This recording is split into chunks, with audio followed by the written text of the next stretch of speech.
प्यारे साथियों नमस्कार। मैं विपिन एक बार फिर से आप सभी का स्वागत करता हूं और उम्मीद करता हूं आप सभी बहुत अच्छे होंगे। तो सभी प्यारे साथियों का वेलकम, स्वागत। एक बार सभी लोग प्यारे दोस्त क्लास से जुड़ जाएंगे। सभी प्यारे साथियों का वेलकम है, स्वागत है। तो सभी प्यारे साथी फटाफट क्लास से जुड़ जाएंगे और मेरे प्यारे दोस्तों लेकर पार्ट ऑफ स्पीच पार्ट 4 मैं आप सभी लोगों के सामने उपस्थित हूं। तो सभी प्यारे साथियों का वेलकम है, स्वागत है। सभी लोग एक बार जल्दी से फटाफट क्लास से जुड़ जाएंगे। सभी प्यारे साथी एक बार जल्दी से बैक टू बैक कमेंट करेंगे कैसे हैं आप सभी प्यारे दोस्त, सभी प्यारे साथी। एक बार सभी लोग जल्दी से क्लास से जुड़ जाइए भाई, कैसे हैं आप सभी प्यारे साथी, सभी प्यारे दोस्त। तो लेकर पार्ट ऑफ स्पीच का ये नंबर 4 क्लास में आप सभी लोगों के सामने उपस्थित हूं। बिल्कुल।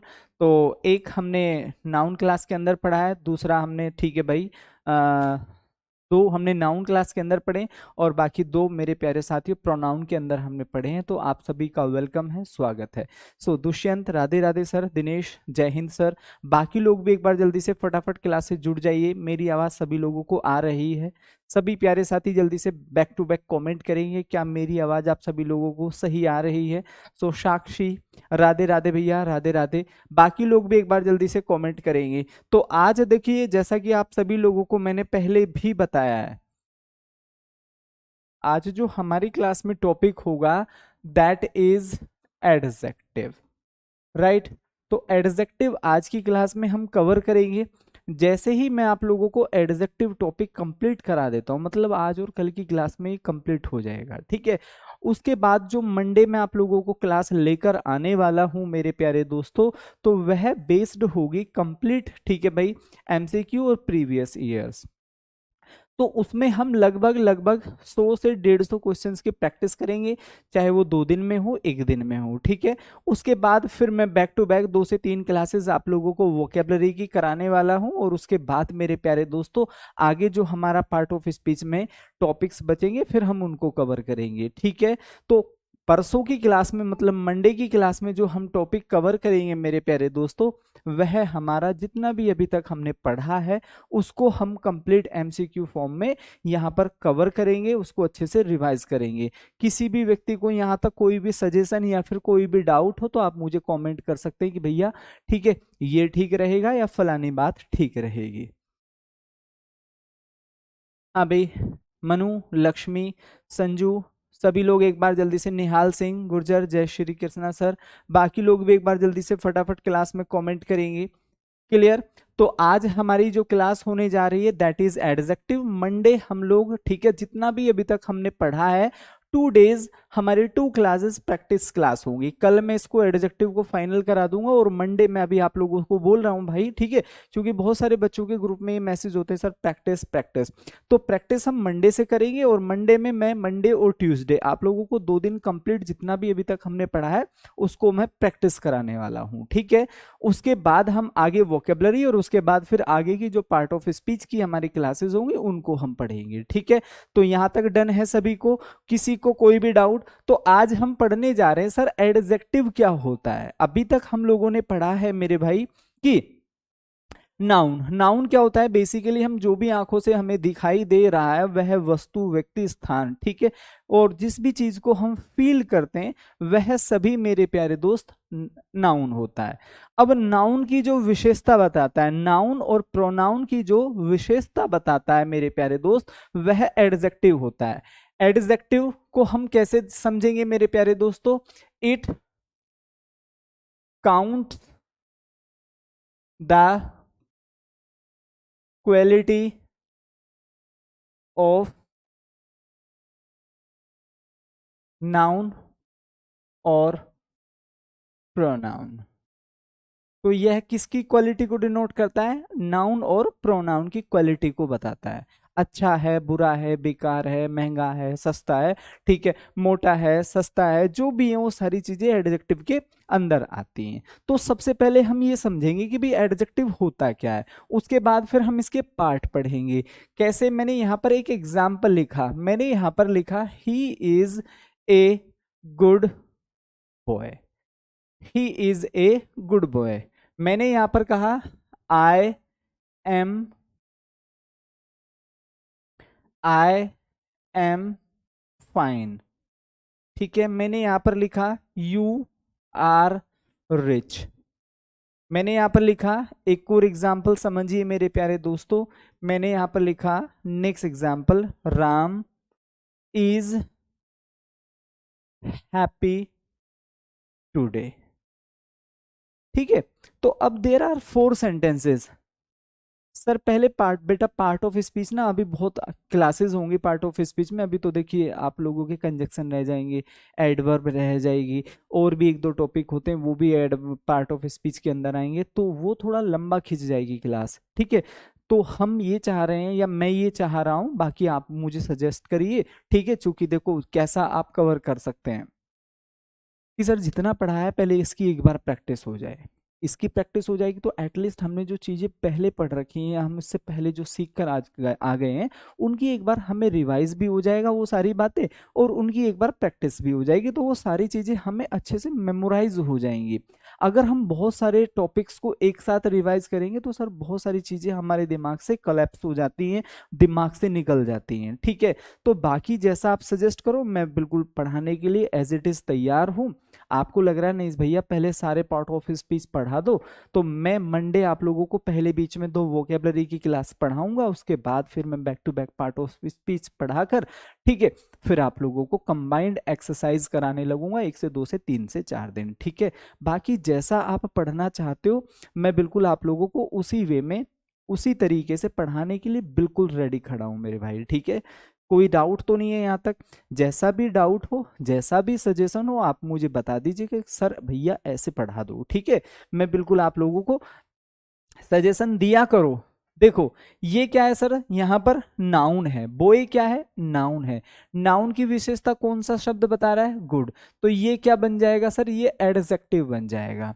कोई भी ऐसा शब्द जो नाउन की विशेषता बता रहा हो वह एडजेक्टिव बन जाता है। कोई डाउट तो नहीं है? क्लियर? ठीक है,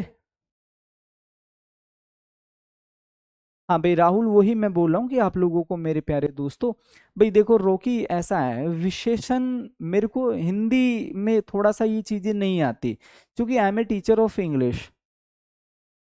क्लियर? सो ये विशेषण संज्ञा, ठीक है भाई, परविशेषण, ये रियली मेरे मतलब का भी नहीं है और मेरे सब्जेक्ट का भी नहीं है। तो हिंदी की आपको वास्तव में बिल्कुल भी जरूरत नहीं कि आप इन चीजों को हिंदी में सीखें। मैंने नहीं सीखी और मुझे सच में नहीं पता संज्ञा और ये क्या होता है, विशेषण परविशेषण, ठीक है, क्रिया क्रिया विशेषण क्या होता है, I really don't know, but ठीक है, जो मेरे को आता है मैंने उससे जो भी एग्जाम मैंने दिया है वो क्रैक किया है। ठीक है, तो आप ऐसे समझिए। तो भाई देखो मेरे अकॉर्डिंग तो ये होना चाहिए कि जितना भी हमने पढ़ लिया पहले हम उसकी कुछ प्रैक्टिस कर ले, कारण है उससे हमें सारी चीजें रिकॉल हो जाएंगी, हम बहुत अच्छे से समझ पाएंगे, बहुत अच्छे से चीजों को पढ़ पाएंगे। इसके बाद एडवर्ब फलाना फलाना, ठीक है, तो वो सारी चीजें हम आगे कवर कर लेंगे। ठीक है, चलो तो ध्यान से समझिए, आई एम फाइन, आई यहाँ पर क्या है सर, आई यहाँ पर प्रोनाउन है, यहाँ पर आई क्या है मेरे दोस्त, प्रोनाउन है। प्रोनाउन की विशेषता कौन बता रहा है सर, फाइन। फाइन का मतलब क्या होता है, अच्छा, फाइन का मतलब अच्छा, तो ये क्या है मेरे भाई, ये एक एडजेक्टिव है, किसकी विशेषता बता रहा है, प्रोनाउन की, ये क्या हुआ, एडजेक्टिव हुआ। यू क्या होता है, प्रोनाउन होता है, पढ़ा दिया है आप लोगों को, ये भी क्या है सर, प्रोनाउन है, प्रो नाउन है सर ये, इसकी विशेषता कौन बता रहा है सर, ये रिच, तो ये क्या हो जाएगा मेरे दोस्त, एडजेक्टिव हो जाएगा। आगे देखो नेक्स्ट सेंटेंस, राम क्या है सर, नाउन है, नाउन की विशेषता कौन बता रहा है, हैप्पी शब्द, तो ये क्या बन जाएगा, एडजेक्टिव। आई होप कि यहां तक तो सभी लोगों को अच्छे से बात समझ में आ गई होगी कि कैसे कोई भी शब्द नाउन की या कैसे कोई भी शब्द प्रोनाउन की विशेषता बताता है, एडजेक्टिव क्या होता है, किस तरीके से टैली होगा, वो सारी बातें आप यहाँ पर बहुत अच्छे से सीख चुके हैं। ठीक है, नहीं ऐसा नहीं है कि भाई दिनेश कि एडजेक्टिव हमेशा नाउन से पहले आएगा, ऐसा तो बिल्कुल भी नहीं है। अब आप यहाँ पर देख लो, मैंने लिख दिया यू आर रिच, तो रिच नाउन से पहले नहीं आ रहा है, तो अभी भी एडजेक्टिव है, अभी प्रोनाउन की विशेषता बता रहा है, तो हम इस कंसेप्ट से नहीं चलेंगे कि हमेशा नाउन से पहले आएगा, वो कहीं भी आ सकता है, विदाउट नाउन भी आ सकता है और प्रोनाउन की विशेषता बता सकता है। ठीक है, मैंने यहाँ पर लिख दिया राम इज हैप्पी। अब ध्यान से समझो, अब जो हैप्पी शब्द है वो एडवर्ब से पहले आ रहा है, एडजेक्टिव एडवर्ब से पहले आ रहा है और विशेषता नाउन की बता रहा है, तो वो कुछ भी हो सकता है, ऐसे नहीं सीखेंगे। आई होप कि मेरी बात सभी को अच्छे से समझ में आ गई होगी। ठीक है, चलिए बे रेनू, नमस्ते। अब ध्यान से समझते हैं मेरे प्यारे दोस्तों, टाइप्स ऑफ एडजेक्टिव हमसे कैसे क्वेश्चन पूछे जाएंगे, किस तरीके से हम लोगों को चीजें समझनी है। ठीक है भाई, सभी लोग एक बार जल्दी से फटाफट कमेंट करेंगे, सभी लोग एक बार जल्दी से कमेंट करिए। तो अब मैं आप लोगों को लेकर चलता हूं मेरे प्यारे दोस्तों टाइप्स ऑफ एडजेक्टिव की तरफ।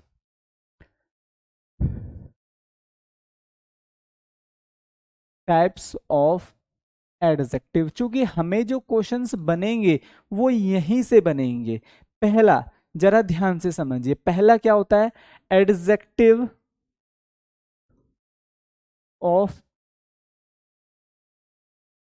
क्वालिटी। एडजेक्टिव ऑफ क्वालिटी से मतलब जो एडजेक्टिव,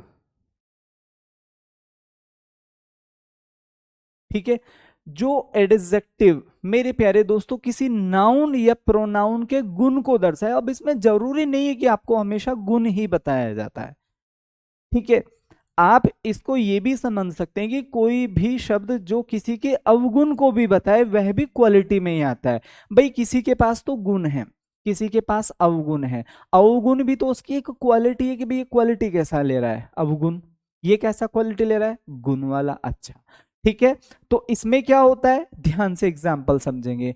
मैंने यहां पर कहा Ram is a wise boy, Ram is a wise boy, तो वाइज यहां पर क्या हो जाएगा, एडजेक्टिव ऑफ क्वालिटी। मैंने यहां पर लिखा ही इज हैप्पी नाउ, तो ये जो हैप्पी शब्द है मेरे भाई, ये यहां पर क्या हो जाएगा, एडजेक्टिव ऑफ क्वालिटी। एक और देखिए, मैंने यहां पर लिखा he is as clever as I, हमने यहां पर क्या देखा, क्लेवर, क्लेवर भी तो एक गुण हो गया है, तो ये भी किस में जाएगा, एडजेक्टिव ऑफ क्वालिटी। उम्मीद है यहां तक सभी लोग अच्छे से समझ गए होंगे कि भैया क्वालिटी को बता रहा है। उम्मीद है किसी को कोई भी डाउट नहीं रहा होगा। ध्यान से समझेंगे नेक्स्ट पार्ट,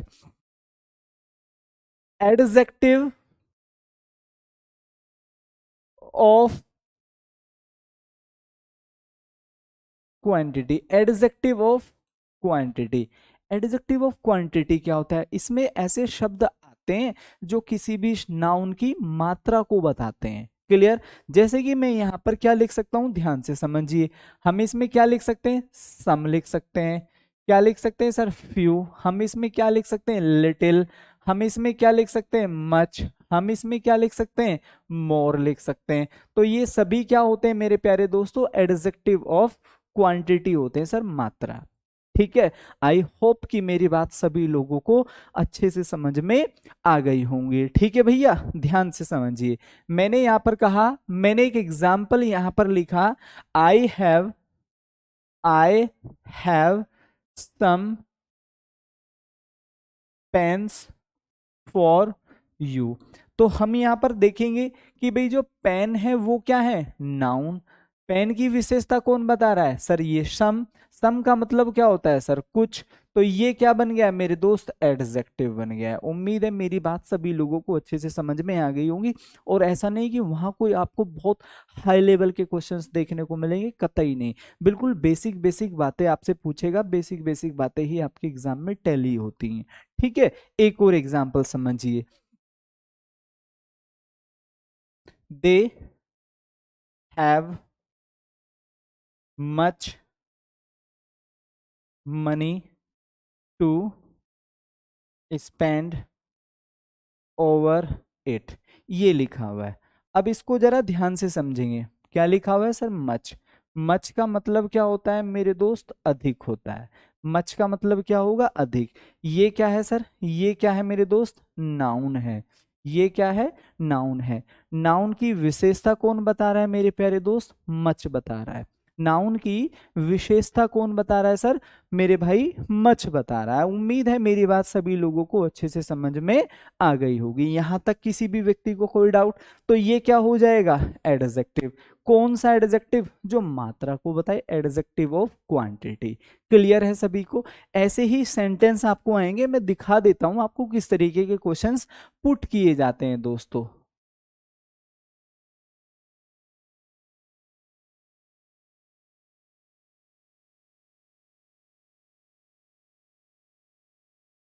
जैसे कि आपसे ये पूछ लिया है इसने, ये देखो 2024 में पूछा गया है, to see animals being treated this way makes me furious. Furious का मतलब होता है सर एक तरीके से क्रोधित। क्या होता है? क्रोधित। अब ये पूछ रहा है कि भाई जो क्रोधित है वो क्या होता है? देखो क्रोधित कोई व्यक्ति होगा या कोई जानवर हो सकता है, वस्तु तो क्रोधित हो नहीं सकती। अब कोई भी वस्तु तो क्रोधित नहीं हो सकती, कोई भी जानवर क्रोधित हो सकता है या कोई भी इंसान क्रोधित हो सकता है। दोनों की विशेषता कौन सा शब्द बताता है? एडजेक्टिव बताता है। तो हम यहाँ पर सीधा सीधा क्या टैली कर देंगे? एडजेक्टिव। क्लियर हुआ? क्लियर हुआ? ऐसे चीजों को समझ लेंगे। आगे मैं अभी आप लोगों को पढ़ाने वाला हूं, सारी चीजें एक बार मैं आप लोगों को करा दूं, डेफिनेटली जितने भी क्वेश्चंस लेकर आए हूं सब इजीली आप इनको कर पाएंगे। तो मेरा मतलब था बस आप लोगों को एक क्वेश्चंस दिखाने के कि इस पैटर्न के हमारे क्वेश्चंस बन जाते हैं। बस थोड़ा सा वेट करिए, कुछ पढ़ लेते हैं और फिर हम यहाँ पर कोशिश करेंगे सभी क्वेश्चंस को बहुत अच्छे से फाइट करने की। नेक्स्ट देखिए मेरे प्यारे दोस्तों, नेक्स्ट क्या होता है? Adjective of number. Adjective of number में क्या होता है? ये दो टाइप से होते हैं। ये क्या होते हैं सर? दो टाइप से होते हैं। पहला क्या होता है मेरे प्यारे दोस्तों, ध्यान से समझेंगे। पहला होता है सर ऑर्डिनल,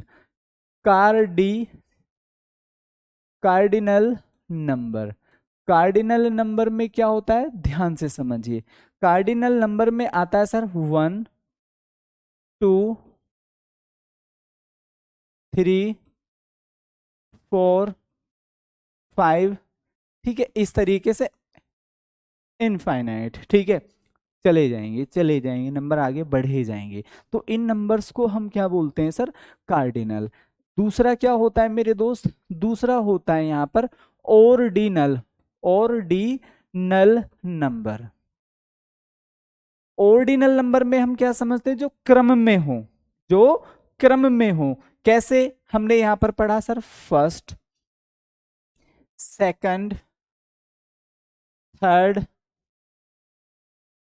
फोर्थ, और इस तरीके से चले जाएंगे और कहीं जाकर मेरे भाई क्या हो जाएगा? लास्ट हो जाएगा। So these numbers are ordinal number. So adjective of number भी हम इनको कह सकते हैं।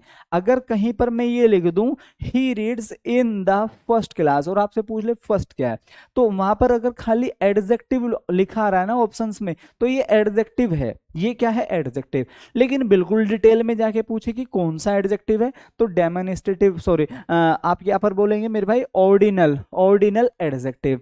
अगर मैं कह दूं there are 5 boys in the class, तो 5 बॉयज, 5 को अंडरलाइन करके पूछ ले ये कौन सा एडजेक्टिव है, तो मेरे भाई कार्डिनल एडजेक्टिव।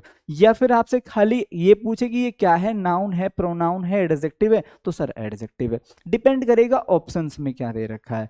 क्लियर? अब आप लोगों को एक याद रखना है, यहां से बहुत बार ऐसा एक एरर भी बन जाता है, इस चीज को नोट में याद रखना। क्लियर? हमेशा पहले तो आपको दा लगाना है प्लस ऑर्डिनल नंबर। हमेशा क्या होगा? ऑर्डिनल नंबर और प्लस कार्डिनल, कार्डिनल नंबर।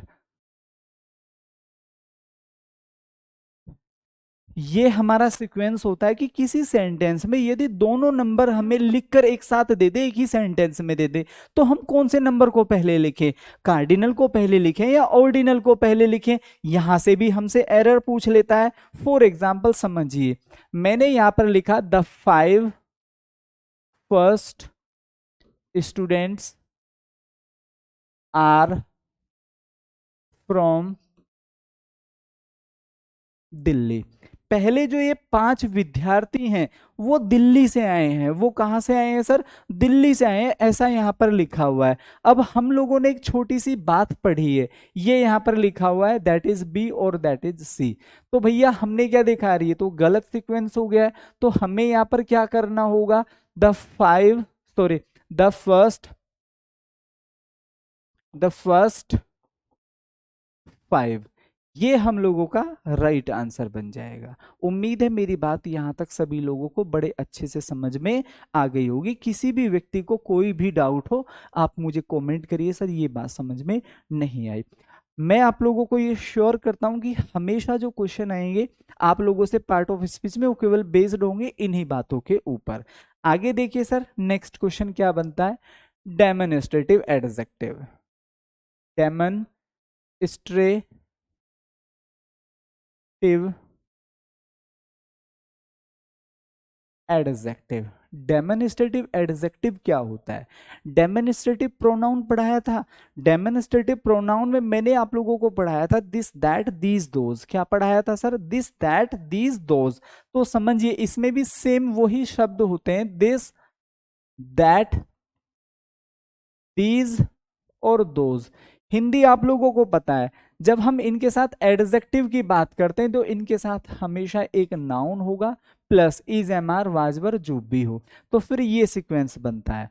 अगर मैं कहीं भी दिस या दैट के बाद हेल्पिंग वर्ब का प्रयोग करूं तो फिर ये प्रोनाउन बन जाते हैं। इतनी बात मैंने आप लोगों को समझाई थी, क्लियर?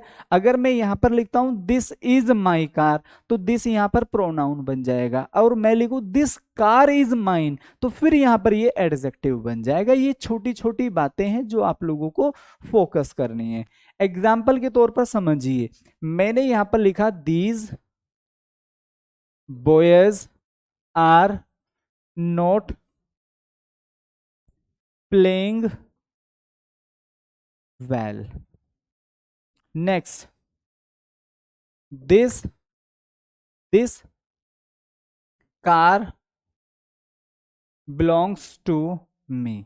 तो ये there are two questions on board. हमें मेरे भाई ध्यान से इन लोगों को समझना है, ठीक है? हमें ध्यान से समझना है कि हमने देखा दिस और दीज किससे पहले आ रखे हैं सर? नाउन से पहले प्रयोग हो रखे हैं। किससे पहले प्रयोग हो रखे हैं? नाउन से। तो कोई भी शब्द जो नाउन से पहले प्रयोग हो, कॉमन सी बात है, एडजेक्टिव बन जाता है। लेकिन एडजेक्टिव भी कौन सा? Demonstrative adjective. अगर बातें क्लियर समझ में आ गई तो फटाफट जल्दी से थम्स अप लिखेंगे। सर क्लेवर का मतलब चालाक होता है, क्लेवर का मतलब चालाक होता है, ठीक है? चलो, कॉमन सी बात है। उम्मीद है यहां तक सभी को अच्छे से समझ में आ गई होंगी बातें। बढ़िए आगे।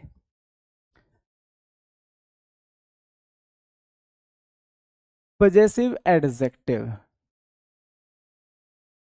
हाँ भाई बोलो जल्दी से। पजेसिव एडजेक्टिव क्या होता है? जितने भी हमने केसेस पढ़े हैं, आई का माय, यू का योवर, वी का आवर, ही का हिज, शी का हर, ठीक है भाई, दे का देयर, तो ये सभी क्या होते हैं मेरे भाई? एडजेक्टिव केस बनते हैं। तो पजेसिव एडजेक्टिव क्या होते हैं? पजेसिव एडजेक्टिव ये होते हैं his, her, your, our, my और मेरे भाई देयर, और प्लस में इन सभी के बाद एक नाउन, ठीक है? एग्जाम्पल के तौर पर समझिए, मैंने यहां पर लिखा ही इज माय फ्रेंड। एक और लिखिए, मैंने लिखा ब्रदर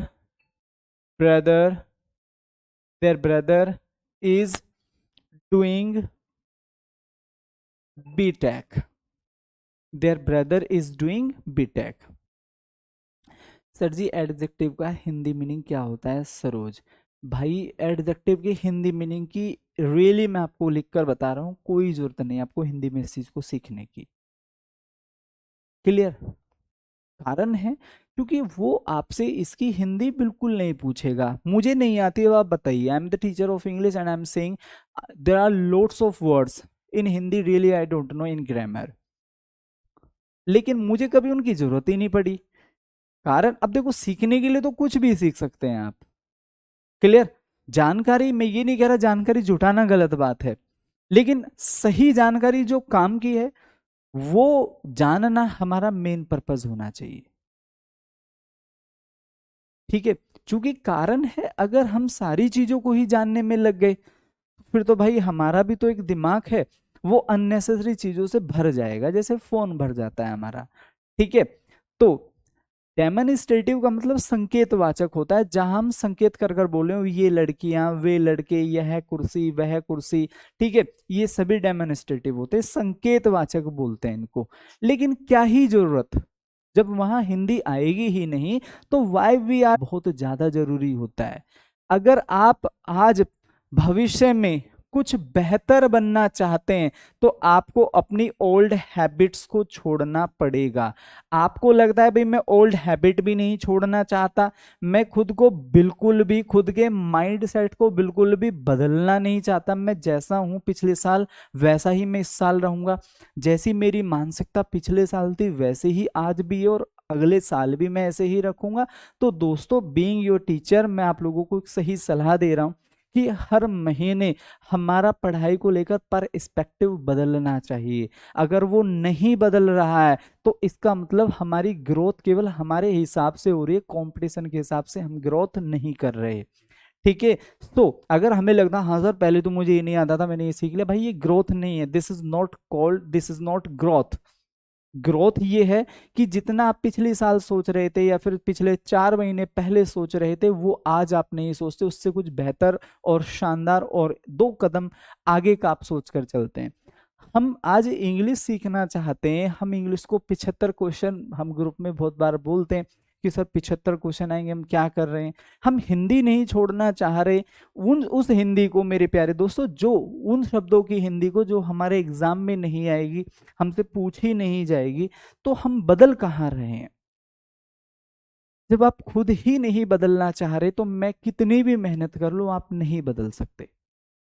10, 20, 50, 100 रूल याद कर कर किस्मत थोड़ी बदलती है। किस्मत तो हमारे खुद के माइंड सेट को बदलने से बदलती है। तो आप ये समझो एग्जाम की डिमांड क्या है, मेरे को उसके हिसाब से बदलना है। ऐसा नहीं कि मैं मास्टर को भी, सिलेबस को भी अपने हिसाब से ढाल लूं, यार ये इंग्लिश लिखा हुआ है मेरे को इसको नहीं पढ़ना है, इसको हिंदी में भी बताओ जी।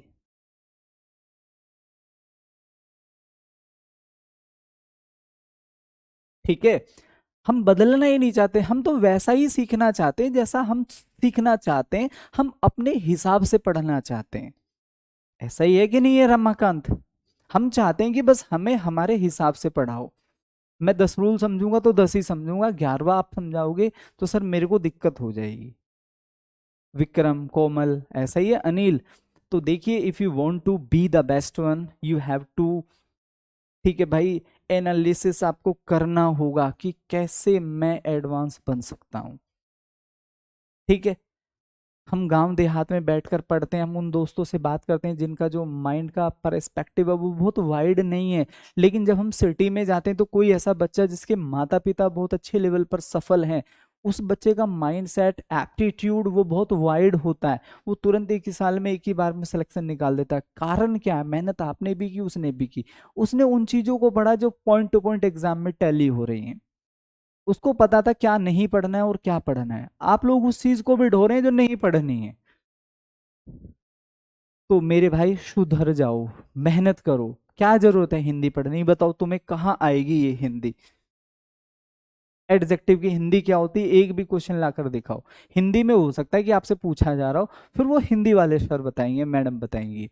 लेकिन इंग्लिश के सिलेबस में बता दो कहाँ आपसे आज तक पूछा गया है कि एडजेक्टिव की हिंदी क्या होती है? जरूरत नहीं है। तो मेरा मतलब ये नहीं कि आपने ये एडजेक्टिव की हिंदी क्यों पूछी, मैं इसलिए नहीं समझा रहा हूं ये बातें आपको, मैं इसलिए समझा रहा हूं कि हमें अपने माइंड सेट को बदलना होगा। हम कैसे पता कर पाएंगे कि हम इंटेलिजेंट बने कि नहीं बने? वो हमारे खुद के सवाल, खुद के पढ़ने का तरीका वो बता देगा। ठीक है, चलिए। तो अब मेरे भाई हम यहाँ पर बात करें, अब देखो एक बच्चा कह रहा है सर थोड़ा स्लो पढ़ाओ। भाई मैंने ऐसा कुछ भी फास्ट नहीं पढ़ाया है। ठीक है, कुछ इसमें ऐसा नहीं है जो बहुत फास्ट हो गया है। बस एडजेक्ट, टाइप्स ऑफ एडजेक्टिव ये आप ही को पढ़ाए जा रहे हैं, अदरवाइज बहुत सारी क्लासेस में अगर मैं एसएससी का बैच लेता तो इसको पढ़ाता भी नहीं। ये जो मैं यहाँ सारी चीजें लिखा रहा हूँ, what is the benefit of reading A B फलाना आप ये समझ लो कि भाई ये नाउन से पहले आ रहा है, एडजेक्टिव हो गया। आपके क्वेश्चन आएंगे, दैट्स वाई आपको पढ़ाया जा रहा है, अदरवाइज ये अननेसेसरी है। सीधा सीधा लिख दो टाइप्स ऑफ एडजेक्टिव फलाना फलाना होते हैं, हो गया बस। ठीक है, इंटेलिजेंसी के ये कारक होते हैं। हमने यहां पर ये देखा, देयर ब्रदर, ब्रदर क्या है? नाउन है। ठीक है, इतना स्लो क्यों बना रहे हो अपने आप को कि आप थोड़ा सा भी टीचर फास्ट बोल जाए तो आपको लगे भाई मेरे तो समझ में नहीं आया। आप ये समझो टीचर कितना भी फास्ट बोले हम तुरंत कैच कर लेंगे। तो ये क्या हो जाएगा सर, एडजेक्टिव। कौन सा एडजेक्टिव हो जाएगा मेरे भाई, पजेसिव एडजेक्टिव। पजेसिव का मतलब होता है अधिकार। क्या होता है मेरे भाई, अधिकार। जहां आप ये बोले मेरा, हमारा, तुम्हारा, उनका, उसका, उसके, ये सभी पजेसिव होते हैं जिसको हम अधिकार बोलते हैं, जहां हम किसी वस्तु पर अपना अधिकार प्रकट करते हैं। ठीक है दोस्तों, समझ में आ गई। हाँ भाई फटाफट सभी लोग जल्दी से कमेंट करेंगे, कोई डाउट यहां तक।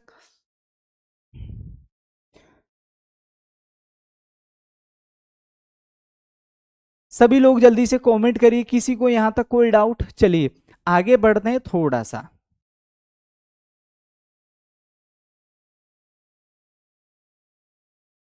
Distributive adjective. अब ये शब्द आप देख सकते हैं सर, डिस्ट्रीब्यूटिव कहां से बना है। डिस्ट्रीब्यूट का मतलब क्या होता है, डिस्ट्रीब्यूट का मतलब होता है सर मेरे भाई बांटना, चीजों को वितरित करना। ठीक है, गेटिंग माई पॉइंट। तो सिंपली आप लोगों को ये समझना है मेरे भाई, सिंपली आप लोगों को ये समझना है, ठीक है, कि जहां हम चीजों को बांटते हैं तो इसका मतलब होता है एक तरीके से विभाजन। तो हम यहां पर क्या लिखेंगे, ईच लिखेंगे, एवरी लिखेंगे, आइदर लिखेंगे। ठीक है, चलिए फॉर एग्जाम्पल मैंने यहां पर लिखा each boy is doing his work well. ठीक है, तो आप सभी लोगों को ध्यान से समझना है। ठीक है, आप सभी लोगों को ध्यान से समझना है कि जहां भी हम बात करते हैं किसी भी नाउन से पहले कोई भी शब्द लिखा हो, डेफिनेटली वह एडजेक्टिव होता है।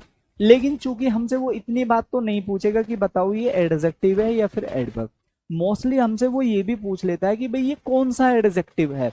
तो इसलिए ये सारी चीजें पढ़नी जरूरी है। अगर वो खाली ये पूछता कि ये क्या है, कि भैया एडजेक्टिव, ऐसे ही क्वेश्चन आते तो मैं खाली एक ही बार लिखा देता दो चार एग्जाम्पल कि नाउन से पहले जो शब्द लिखा हो एडजेक्टिव मान लेना, आप खत्म होगी कहानी, आगे बढ़ो। लेकिन वो टाइप्स भी पूछता है कि कौन सा एडजेक्टिव है। तो ये कौन सा एडजेक्टिव हो जाएगा, डिस्ट्रीब्यूटिव। एक और एग्जाम्पल समझेंगे। मैंने यहां पर लिखा मेरे प्यारे दोस्तों, every person you were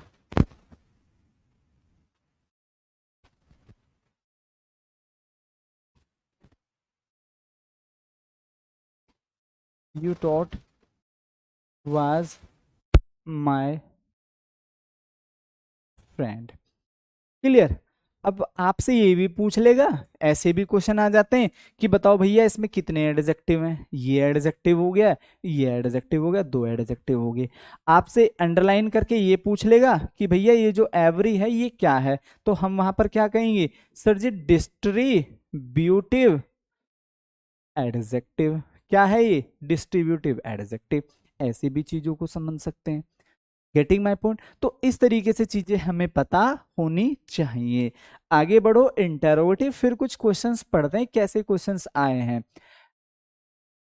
interrogative adjective. पहले हम इनका जो क्लासिफिकेशन हमने पढ़ा है, पहले हम इनकी प्रैक्टिस करेंगे, इनके क्वेश्चंस करेंगे, ठीक है, फिर हम आगे बढ़ेंगे। कल जो मैं एडजेक्टिव पढ़ाऊंगा उसमें आप सभी लोग डिग्रियां समझेंगे, पॉजिटिव से नेगेटिव, नेगेटिव से पॉजिटिव, क्योंकि हमारे ऐसे क्वेश्चंस भी एग्जाम में बनते हैं और टैली होते हैं। हालांकि बाद में मैं एक अलग से भी सेंटेंस टॉपिक आपको पढ़ाऊंगा कि कैसे नेगेटिव से पॉजिटिव, नेगेटिव से असर्टिव, कॉम्पेरेटिव से सुपरलेटिव, सुपरलेटिव से मेरे भाई पॉजिटिव में कैसे कन्वर्ट करते हैं, उसकी एक अलग भी क्लास होगी। लेकिन चूंकि आज हम यहाँ पढ़ लेंगे, सीख लेंगे, तो हमें बहुत ज्यादा आगे जाकर हेल्प होगी। ठीक है, वो हमारे लिए बहुत ही हेल्पफुल होगी। तो इसमें जरा आपको ध्यान से समझना है कि कोई भी ऐसा शब्द जिसके बाद, जैसे कि व्हाट हो सकता है, विच हो सकता है, ठीक है मेरे प्यारे दोस्तों, और क्या हो सकता है, बस यही है। तो इनके बाद आप हमेशा नाउन का प्रयोग कर सकते हैं। आप कहें सर वाई नहीं हो सकता, नहीं, क्योंकि वाई के तुरंत बाद कभी भी नाउन नहीं लिखा जा सकता, ये हमेशा प्रोनाउन ही होगा। तो ऐसे कौन से इंटरोगेटिव शब्द हैं जिनके तुरंत बाद हम नाउन लिख सकते हैं?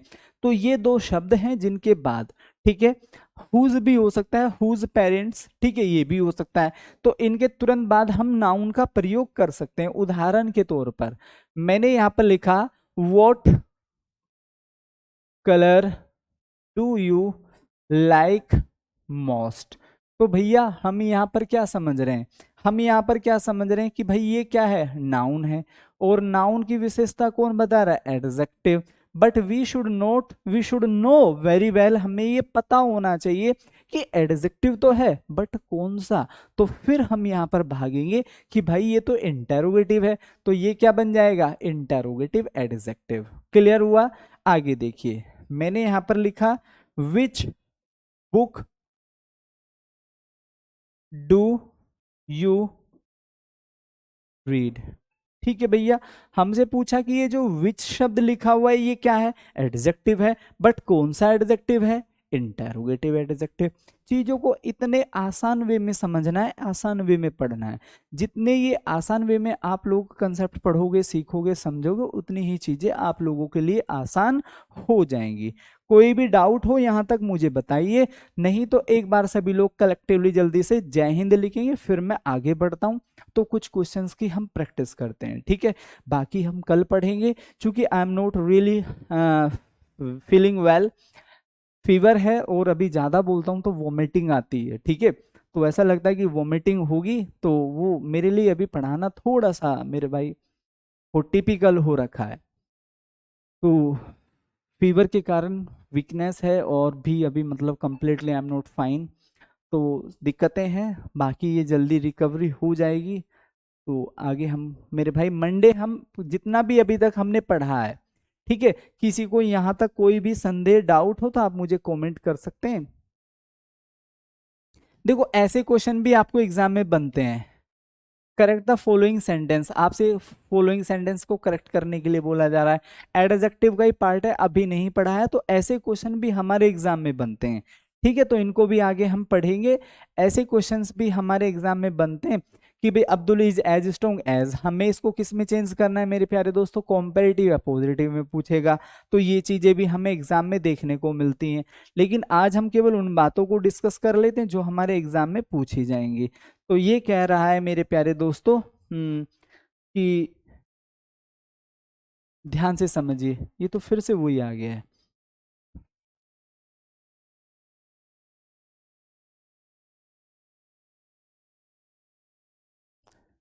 इन the sentence these mangoes are sour, so these यहाँ पर क्या है? देखिए 2024 में पूछा गया है सर। क्लियर? ऐसा नहीं कि सर एलडीसी के लिए हम पढ़ रहे हैं तो हम अदर एग्जाम्स के क्वेश्चन ट्राई नहीं करेंगे, नहीं करने चाहिए। जरूरी नहीं कि एलडीसी में हर क्वेश्चन से, हर क्वेश्चन मेरे भाई हर टॉपिक से पूछा गया हो। क्या पता हो भाई एडजेक्टिव से ना पूछ के एलडीसी में एडवर्ब से पूछा गया हो लास्ट टाइम, क्या पता वो मेरे भाई नाउन से ही पूछा गया हो, केवल नाउन से। तो जरूर नहीं कि हर टॉपिक से हमें क्वेश्चंस मिलेंगे।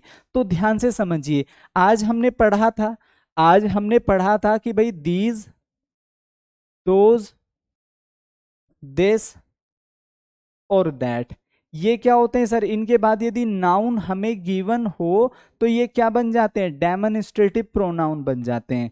हो गया हमारा आंसर। पढ़ाया था कि नहीं पढ़ाया था? हाँ भाई, पढ़ाया था कि नहीं पढ़ाया था? आप कहोगे सर डेफिनेटली आपने पढ़ाया था।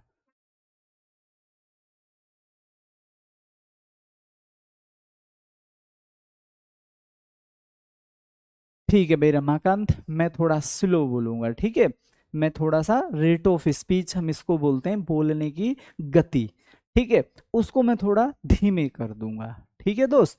चलो आगे देखेंगे नेक्स्ट। ये हमारा क्वेश्चन है sir, I shall see you next Monday. आपको देखो ये बोल दिया है मंडे, मंडे क्या होता है सर? दिन, इसको हम क्या बोलते हैं? नाउन बोलते हैं। क्या बोलते हैं? नाउन। अब ये जो शब्द है सर नाउन, ये किसकी विशेषता बता रहा है? बिल्कुल हो जाएंगे सुनील, देखो भरोसा रखिए, ठीक है, एक दिन में सब पॉसिबल नहीं होता, लेकिन एक दिन सब पॉसिबल हो जाता है। मैं इस कोट के पीछे चलता हूँ, बाकी आप अपना मेहनत करो, एग्जाम के हिसाब से बढ़िए। देखिए अभी बहुत बार अभी कुछ हेल्थ इश्यूज चल रहे हैं, ठीक है। रिकवरी तब ज्यादा जल्दी होती है जब आप रेस्ट करें, ठीक है। अभी चूंकि सारी क्लासेस है, इसके बाद जस्ट क्लास है, उसके जस्ट बाद क्लास है, उसके जस्ट बाद क्लास है, उसके भी जस्ट बाद क्लास है भाई। 5 बजे, ठीक है, ये प्रोसीजर खत्म होगा। अब आप समझिए, फीवर में कॉन्टिन्यूसली 5 घंटे बोलना, बोलने से बहुत एनर्जी लॉस्ट होता है, ठीक है। तो फिर थोड़ा रिकवरी लेट होता है, अगर आप इतना मतलब आप समझिए मेहनत करते हैं तो फिर लेट होता है। तो हो जाएगा, आपको कंटेंट भी दिया जाएगा, प्रैक्टिस भी करा जाएगा। मंडे और ट्यूसडे हम कंप्लीट एमसीक्यू, ठीक है भाई, हम क्या करेंगे, एमसीक्यूज और पीवाईक्यूज लगभग 100 से 150 एमसीक्यूज हम यहां तक कवर करेंगे, चाहे वो 2 दिन में हो, 1 दिन में हो, 3 दिन में हो, ठीक है। जितना हमने पढ़ा है उतना हमें कंटेस्ट रिवाइज हो जाएगा। बोलो सही रहेगा कि नहीं रहेगा, ठीक है। और फिर हम आगे बढ़ेंगे, दिन हमारे पास काफी प्रैक्टिस भी हो जाएगी, सारी चीजें आप लोगों को वर्कशीट पे भी मिल जाएगी। तो भैया ये क्या हो जाएगा सर, ये एडजेक्टिव हो जाएगा। आगे बढ़िए नेक्स्ट, द वर्ड, अच्छा ये है, the times of India is a daily paper. तो आपसे पूछा गया है कि सर ये जो डेली शब्द है ये क्या है, ये जो डेली शब्द है ये क्या है। तो आप लोगों को ये बताना है which option do you think कि सर ये हमारा यहाँ पर ठीक होगा। देखो डेली से क्या तात्पर्य है, सॉरी, यहाँ पर क्या लिखा हुआ है सर, पेपर। पेपर कोई भी वस्तु है, वस्तु है तो ये क्या है सर, नाउन है। ये क्या है, नाउन है, और नाउन की विशेषता कौन सा शब्द बता रहा है सर, डेली। तो ये क्या हो जाएगा मेरे दोस्त, एडजेक्टिव हो जाएगा। तो देखो भैया है इसमें एडजेक्टिव, ये रहा एडजेक्टिव। इतने आसान और सिंपल क्वेश्चन आप लोगों से पुट किए जाते हैं वहां पर, ठीक है। चलिए आगे देखो, the times comes out daily, the times comes out daily. तो हमसे क्या पूछा जा रहा है, द वर्ड डेली। चलिए भैया, ये अभी मैंने आप लोगों को पढ़ाया नहीं, चूंकि ये कम्स की विशेषता बता रहा है तो ये यहाँ एडवर्ब होगा, लेकिन अभी हमने ये पढ़ा नहीं है तो इसको स्किप करते हैं। There are 20 boys in this class, इस क्लास में 20 लड़के हैं। फटाफट सोचो क्या होना चाहिए यहाँ पर, इस क्लास में 20 लड़के हैं, फटाफट सोचो क्या होना चाहिए।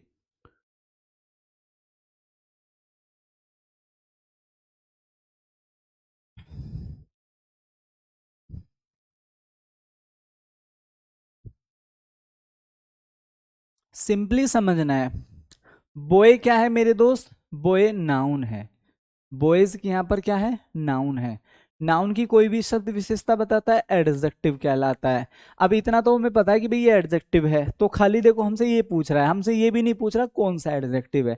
लेकिन अगर मैं आप लोगों से कहूँ कि बताओ भैया ये कौन सा एडजेक्टिव है, सर पहले क्वेश्चन को कराओ। मेरे भाई मनो डिग्री उसे पूछे गए हैं, ठीक है। अभी मैंने आपको डिग्री नहीं पढ़ाई, क्लियर। क्या पढ़ाया मैंने अभी आप लोगों को, पॉजिटिव कंपैरेटिव सुपरलेटिव नहीं पढ़ाया ना, इसलिए वो स्किप कर दिए गए हैं। जैसे ही उनको मैं पढ़ा दूंगा, ये क्वेश्चन क्लासिफिकेशन से वो डिग्रियों से पूछे, कल मैं उनको ही पढ़ाऊंगा आपको, ठीक है। तो ये सिंपली क्या हो जाएगा, एडजेक्टिव। लेकिन अगर कोई हमसे पूछे कि भैया ये कौन सा एडजेक्टिव है, तो हम इसको क्या बोल सकते हैं, हाँ भाई 2 नंबर मैंने आप लोगों को पढ़ाए थे, कार्डिनल और ऑर्डिनल। तो ये क्या हो जाएगा, कार्डिनल नंबर हो जाएंगे, क्या हो जाएंगे, कार्डिनल नंबर। और कोई भी नंबर एडजेक्टिव होता है। दैट विच, क्या लिखा हुआ है, that which adds to the meaning of a noun. ये कह रहा है कोई भी, दैट जो, which adds to the meaning of a noun, जो नाउन के साथ ऐड होता है वह क्या होता है। तो सिंपली मेरे भाई बच्चा बच्चा बता देगा इस क्लास से कि भैया वह एडजेक्टिव होता है, वह एडजेक्टिव होता है। तो बच्चा बच्चा इस क्लास में बता देगा कि सर जी नाउन के साथ जो ऐड होता है वह एडजेक्टिव होता है, ठीक है। आगे बढ़ो, please talk to the person concern. तो आप लोगों से पूछा जा रहा है कि भैया इसमें जो कंसर्न है वो आप लोगों को बताना है क्या है। Please talk to the person concern, बताओ भाई इसमें क्या हो जाएगा, adjective of quantity, cardinal adjective हो जाएगा दिनेश, ठीक है। क्वांटिटी बोल सकते हैं, लेकिन मेरे भाई ऑर्डिनल और कार्डिनल में जाओगे तो कंसन किसके लिए प्रयोग हो रहा है? व्यक्ति के लिए हो रहा है। व्यक्ति क्या है? नाउन है, तो नाउन की विशेषता बता रहा है, तो भैया सीधा सीधा एडजेक्टिव चिपका दो। आगे बढ़ो। Next, he is quite friendly with me, वह मेरे साथ क्वाइट फ्रेंडली है, मतलब ज्यादा नहीं है, मतलब बस नॉर्मल है। तो आप इसको जरा ध्यान से समझिए, क्या कर सकते हो मेरे भाई यहाँ पर, he is quite friendly with me, तो अंडरलाइन जो शब्द है वह क्या है? तो फ्रेंडली, दोस्ताना। He is FRIENDLY friendly, he is my friend. अगर देखो फ्रेंड होता है तो नाउन बनता है, और इसी से एडजेक्टिव बनाएंगे तो फ्रेंडली कर देंगे। फ्रेंडली किसकी विशेषता बता रहा है? ही की, he is quite friendly. Friendly किससे? ये ही से, ठीक है। अच्छा, मी से, तो ये क्या हुआ? कोई भी व्यक्ति है, ये कोई भी व्यक्ति है, तो व्यक्ति की विशेषता बताएगा तो भैया जी एडजेक्टिव हो जाएगा। ऐसे आप लोगों को समझना है। आई होप कि मेरी बात सभी को बड़े अच्छे से क्लियर हो गई होगी। एक और देखिए, which of the following is a non gradable adjective? Kind, dirty, careful और criminal. Which of the following is non? Kind, dirty, careful, criminal. अब इसमें ये कह रहा है कि इन शब्दों में से कौन सा ऐसा शब्द है जो एडजेक्टिव नहीं है, जिसको हम एज ए एडजेक्टिव ग्रेड नहीं कर सकते। तो अगर हम ध्यान से समझे, काइंड दयालु, विशेषता बता रहा है कि नहीं बता रहा है? बिल्कुल। डर्टी गंदा, अब गंदा कुछ तो होगा, वस्तु होगी, स्थान होगा, कमरा होगा, ठीक है, कपड़े होंगे, कुछ भी हो सकता है। सावधान, कौन है सर सावधान? कोई तो होगा, व्यक्ति हो सकता है, ठीक है। क्रिमिनल, ये होता है सर अपराधी। अब अपराधी जो है मेरे दोस्त, ये क्या है सर? ये नाउन है, ये एडजेक्टिव को हम इसको एज ए एडजेक्टिव ग्रेड नहीं कर सकते। ये नाउन है, ये व्यक्ति, और व्यक्ति नाउन होता है। आई होप कि मेरी बात यहाँ तक सभी लोगों को अच्छे से समझ में आ गई होगी। तो ओवरऑल मेरे भाई आज की ये क्लास हम यही रखते हैं, ठीक है। तो आई ट्राइड माई बेस्ट कि मैं आप लोगों को कुछ, ठीक है, बेहतर और शानदार आज की क्लास में पढ़ा पाऊँ, ठीक है। क्योंकि छुट्टी लेना ऑप्शन नहीं है, तो हेल्थ इश्यूज लाइफ में चलते रहते हैं, बट काम नहीं रुकना चाहिए। और जब बात संघर्ष की हो और हमारे सपनों को अचीव करने की हो, तो आपको कभी नहीं रुकना है। माइकल फेल्प्स का एक कोट याद रखना, जिन्होंने तैराकी में अभी तक सबसे ज्यादा ओलंपिक में गोल्ड जीते हैं। उन्होंने कहा, मुझे आज तक कभी याद ही नहीं है कि मैंने कभी अपने ट्रेनिंग से छुट्टी ली हो। मुझे नहीं पता मैंने कभी छुट्टी ली भी है या नहीं, मतलब ऐसा कोई मुझे डे याद ही नहीं कि मैंने छुट्टी ली हो। मतलब आज तक उन्होंने छुट्टी ही नहीं ली अपने ट्रेनिंग से। बारिश है, मौसम खराब है, घर रिश्तेदार आ रहे हैं, मुझे कहीं शादी ब्याह दावत में जाना है, ऐसा कोई दिन नहीं है जो हाँ मैंने अपने ट्रेनिंग से कॉम्प्रोमाइज किया हो। हेल्थ है, आज है, कल है, ठीक है, फिर 2 दिन बाद ठीक से ठीक हो जाएगी, परसों ठीक हो जाएगी, तरसों ठीक हो जाएगी, कोई दिक्कत नहीं, लेकिन ट्रेनिंग नहीं रुकनी चाहिए। तो समझिए, इतना डेडिकेशन अगर किसी के पास हो तो आपको लगता है कि सफलता नहीं मिलेगी? डेफिनेटली, और 10 बार मिलेगी मेरे भाई। तो जुट जाइए, मेहनत करिए। बाकी कल हम डिग्रियों को यहाँ पर पढ़ेंगे, और मंडे जो हमारी क्लास होगी, जितना अभी तक हमने पढ़ा है मैं कंप्लीट 100-150 क्वेश्चंस की प्रैक्टिस खुद ही आप लोगों को यहाँ पर कराऊंगा, और उनको हम पढ़ने के बाद फिर आगे बढ़ेंगे, ठीक है। तो ओवरऑल ये क्लास कैसी रही, सभी प्यारे साथी कमेंट सेक्शन में टाइप करेंगे, how did you find this session. जय हिंद।